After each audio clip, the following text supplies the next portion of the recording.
Hey Waffle Gang, I do hope you're well. My name is Mark and today we're checking out some more Reddit stories. And if you do love a Reddit story, why not consider hitting that like, subscribe, maybe that notification bell too. I cannot tell you how much of a difference those things really do make, so thank you so much. And let's crack on with today's first story. Now, today's first story comes from the Am I the Arsehole Here subreddit from Mulled Marmite, who says, am I the arsehole here for staging an intervention and calling my daughter delusional over a name? I, 50 male, have a daughter, 26 female. She is currently a TikTok influencer and pregnant with a boy. She's obsessed with this influencing thing, everything being about the numbers. Her husband has been evicted to the attic because he ruins her aesthetic, that is for the videos. He isn't allowed to bring his items or clothes outside of it, and whenever he as much forgets a cup on the table, she will scream. My wife and I try to guide her into therapy and have been paying for the appointments, but we do not know if she has actually been going. And now she is pregnant, which means it isn't just her and my son-in-law's problem. It is also a problem for my grandson. She wants no toys in the house for similar reasons and has banned us from buying any. She doesn't want colourful baby clothes because the baby will stand out on her videos too much. And then there is the name. Okay. I may absolutely butcher this, so bear with me. And for the podcast, I'll spell it out in a second. It says Robin Marve Linter, which is spelt Rawbhyne, then Marve, Marveigh, then Linter, Lynter. While I appreciate that two middle names are comprised of the names of both sets of grandparents, Marvin and Leigh and Lynn and Peter, the amalgams are awful. And Robin is her spelling of Robin as in Robin, because she doesn't want her son to be a sidekick, whatever that means. She doesn't care that he will get bullied, that his name will be mispronounced and a nightmare on any official capacity. That he will grow to be an adult with a name instead of staying as a baby. It was the last straw. So I staged an intervention. After regularly talking didn't work, I contacted everyone we both know and even posted on Reddit to try and convince her that it's a fucking horrible idea and that she needs to think more than what will look nice for her TikToks or get her more views. She will have a child, and that child's needs and well-being should be a priority. Naming him a ridiculous word salad and depriving him of toys and joy is not an environment suitable for a child. She called me an arsehole, and I called her delusional in return. I really don't think I'm the arsehole here, but my wife's family seems to think I overreacted since it's just a name. But if she's willing to do all of this for stupid views on an app, what else is she going to do to this child for the sake of her influencing? Am I the arsehole here? Edit. Her and her husband have separated twice in the past, but always end up together again.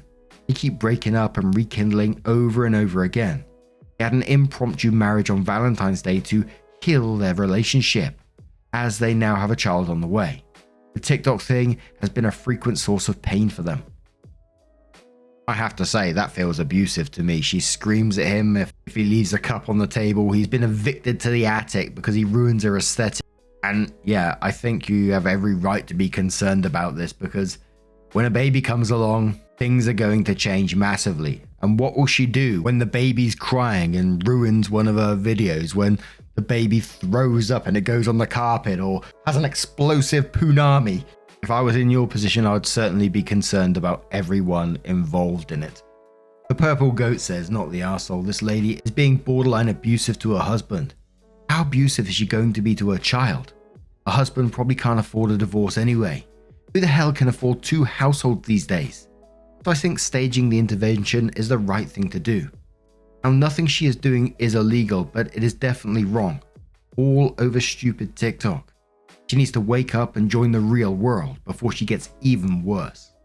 Opie says he can afford a divorce, but they've been together since secondary school and gets along well with our family.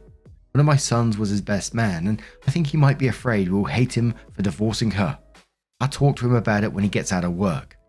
The Purple Goat says on the back of some of those comments, and I'm not one for hopping on the divorce train right away, mind you. Reddit is notorious for that, but yeah, this girl needs to get her feet back on the damn ground. It's not just her. Now it's an innocent baby. And he doesn't deserve to be one of those social media kids. She's going to be putting pictures of him up there for who knows how many pervs to goo gaga over, and who knows what else. Hanun says, not the arsehole, this behavior needs to be halted yesterday. What happened when the child makes a mess? What happened when they cry for toys and attention? Will she lock the child in a grey aesthetic soundproof room so they didn't mess up her videos? What happened when her traumatized child doesn't perform for the camera how she wants? This sounds like the origin story for a severely developmentally stunted kid locked in a room, deprived of parental affection. And a final comment from Kindly Celebration, who says, not the arsehole, but the husband needs to consult a lawyer and separate now. This isn't about their marriage, this is about protecting that child. He needs to get legal custody and a court order banning from her using the child in videos. There are a million stories coming out from kids who are now old enough to discuss the hell their childhood was due to their influencer parents exploiting them. Many earn their parents lots of money and have seen $0. They do not have the protections child actors have. You may have to back up your son-in-law to make it legally binding. Your daughter doesn't have the opportunity to exploit this baby. You know, speaking of all these social media things, and I saw a video yesterday apparently where a mum left the camera running accidentally and still posted the clip. They're trying to get her child to cry over a pet they just lost. And you can see that the child was genuinely already hurting, and the mum was just like, oh no, you need to cry more. And the child was like, I am crying, I'm genuinely sort of crying kind of thing. And it's just incredibly heartbreaking to watch.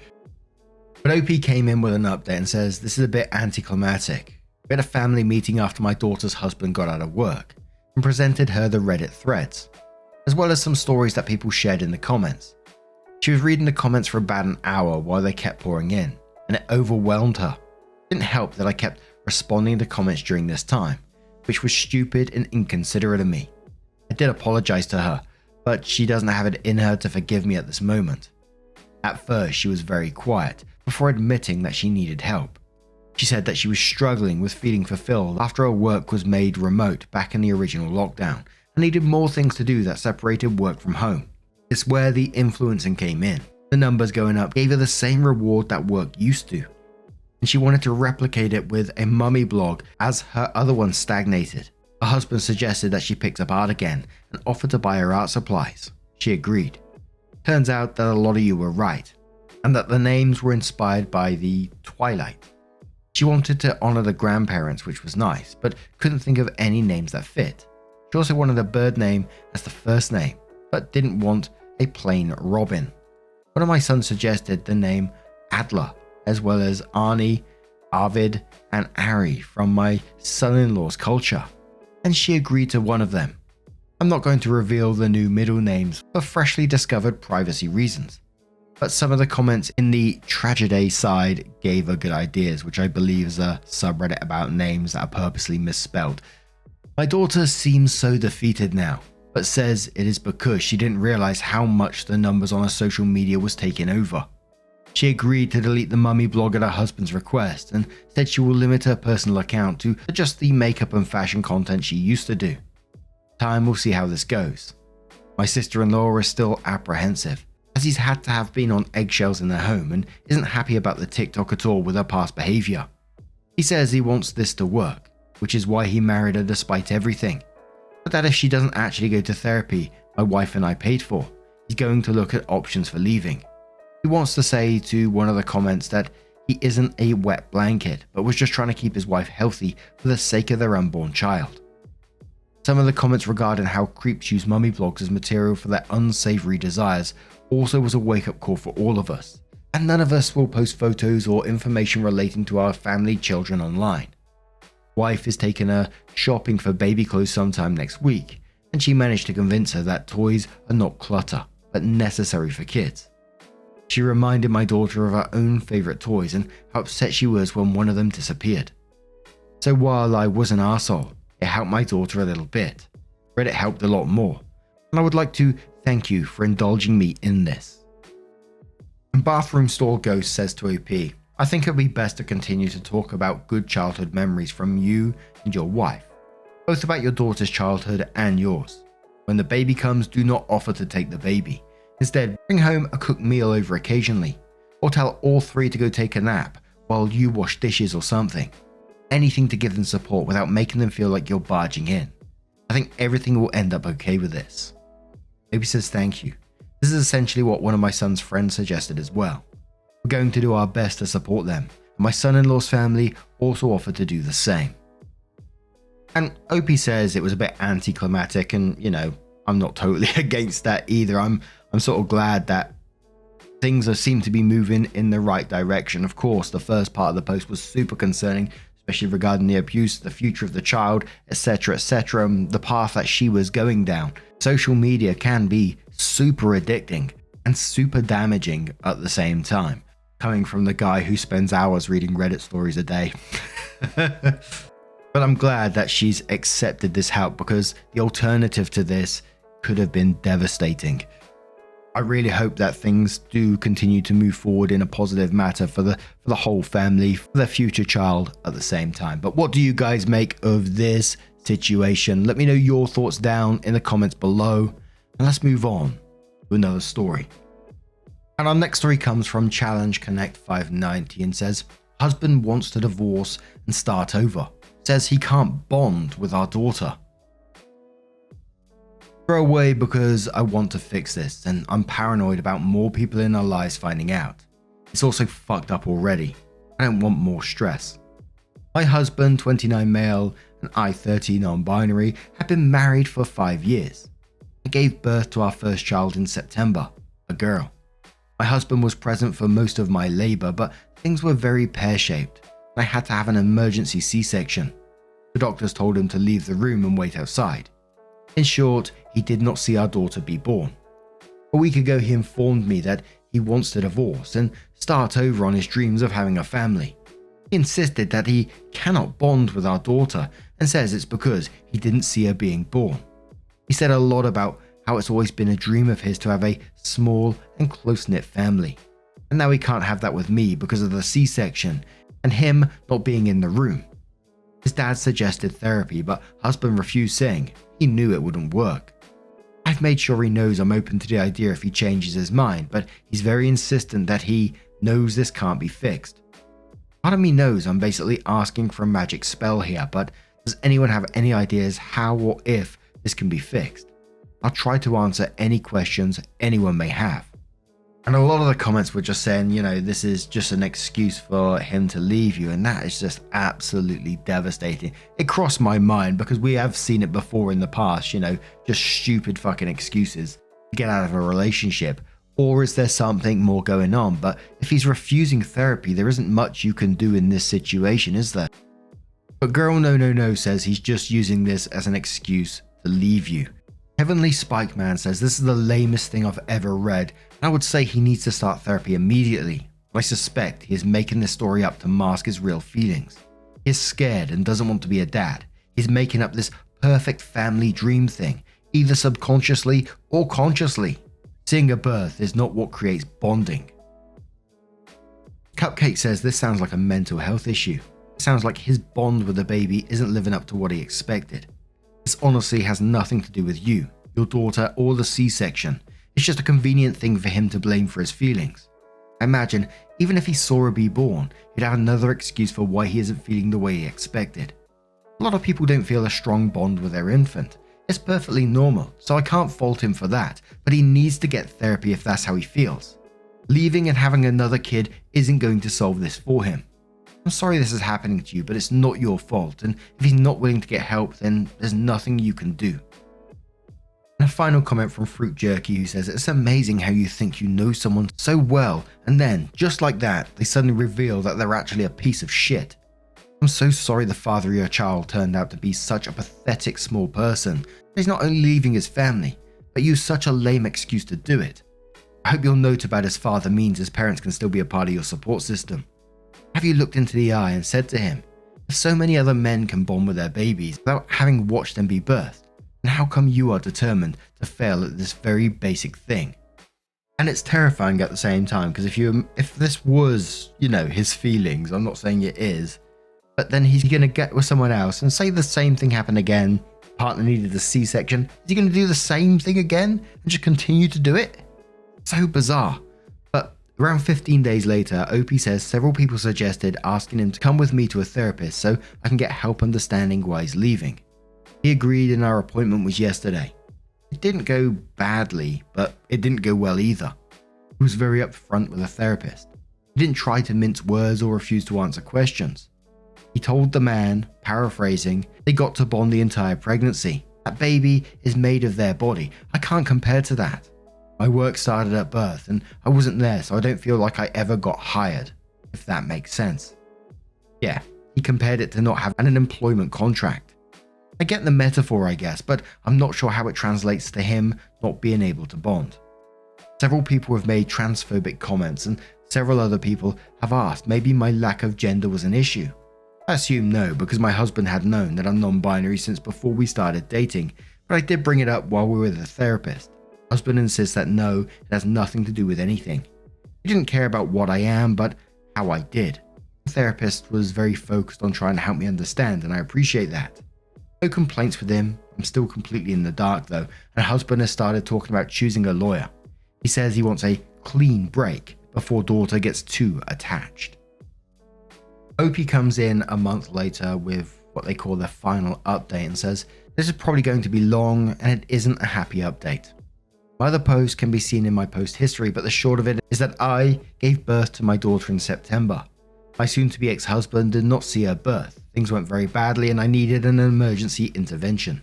He was not in the room for the C-section, and about a month and a half ago, he informed me that he cannot bond with her because he did not see her be born, and he wants a divorce so he can start over on his dreams of a close-knit family. We have filed. I've taken daughter and moved back in with my parents, who aren't very happy about their divorce but are thrilled to have the chance to nanny daughter. Their words, not mine. Life was in stasis for about a week after my last post until father-in-law asked us to come over for dinner. He informed me that soon-to-be ex had asked for his help paying for a lawyer. He'd agreed with a requirement that we all sit down and have one last talk about the situation. He opened with saying that he still thinks getting this over with would be best for me and daughter. Soon-to-be ex looked a little hurt at this, so he's willing to help, but he wanted to take one last shot at fixing it. The one last shot ended up being several hours of talking. Father-in-law bluntly demanded that soon-to-be ex explain his reasoning. Soon-to-be ex repeated the can't bond thing. Father-in-law asked why. The employment contract analogy was brought up again. After much back and forth, what do you mean by this? Why that? Father-in-law just said, I'm not buying this. What's the real reason? Ex insisted till the end that what he'd been saying all along was his reasoning. He did not see daughter be born, so he can't bond. He tried, he insisted, the connection isn't there. He was supposed to connect when daughter was born. There was supposed to be a spark of connection between them. But that spark can only happen right at birth, I guess. In his mind, he can't get it now. Father-in-law asked if ex thought daughter wasn't his. Ex insists he has no doubts he is daughter's biological father. Father-in-law asked if ex was seeing someone else. Was there a woman or another pregnancy somewhere? Ex did not react well to this. He threw his phone down on the table and said they were free to search it. He's not a scumbag. After the conversation turned to post-divorce life, Ex offered up that he's been running the numbers and would volunteer 50-month alimony and 50 a month in child support. He doesn't have to do either, mind, because we're divorcing and he wants to cut all ties with the kid, but he wants to be fair. 50 in alimony? Whatever. I have a job and a roof over our heads. I don't need it. $50 in child support. That is a lot less, whatever. But I'm refusing to stress about it. The courts will handle child support amounts. I'm making myself not angry and let them deal with it. I admit, I tuned out most of the rest of what father-in-law's attempt to talk sense into his son after that comment. I think when the coffin finally nailed itself shut, I started packing when he got home and went to my parents' house the next day. I'm no longer talking to soon-to-be ex. His lawyer talks to mine, and we haven't spoken in almost 3 weeks. I don't think I need to tell you that he hasn't shown any concern for daughter, but here I am anyway. The day after I got there, my sister kidnapped me to her place.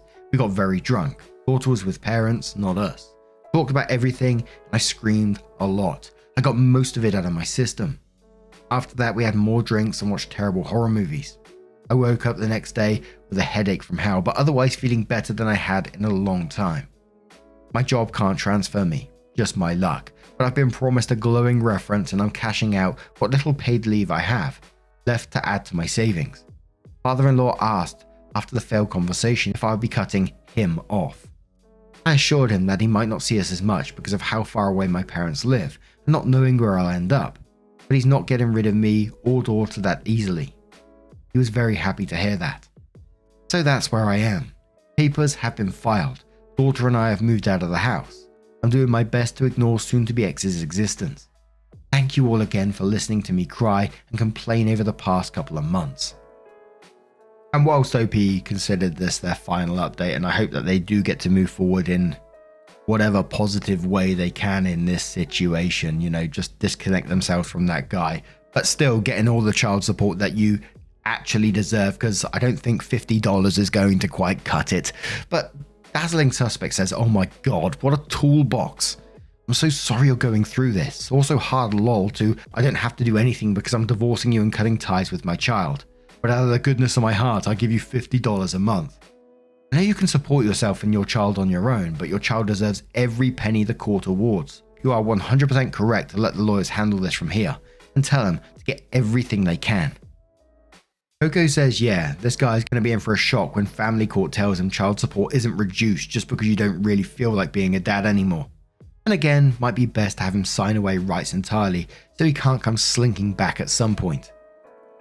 Manning's forehead says, excuse me, Judge, but I did not see the child actually come out of the uterus, so I expect a discount on my child support. And says, I'm sure that will work well for him. Few explanation says, I still think your husband needs some medical testing. Maybe he has an undiagnosed brain tumor or something making him act crazy. Absolutely, we've seen that before in a story. That story sticks in my head as one of the top ones that stick in my head all the time. Whenever we see something like this, I think, ooh, could it be? There's every chance it's not, but, that's scarred into my brain these days. The wedding dress and the scissors story. Mother-in-law. But now I'm going to turn this one to you guys. What do you guys make of this situation? How would you deal with it if it was you? What do you think he's up to? Do you think he just wants to cut off, or do you think there's something more going on? Let us know your thoughts, and just a huge thank you from the bottom of my heart for getting involved in today's stories. Your love, your support, your time always means the absolute world to me. So thank you for being bloody amazing. You are, you cheeky so-and-so, and I'll see you in the next one. Take care. Much love.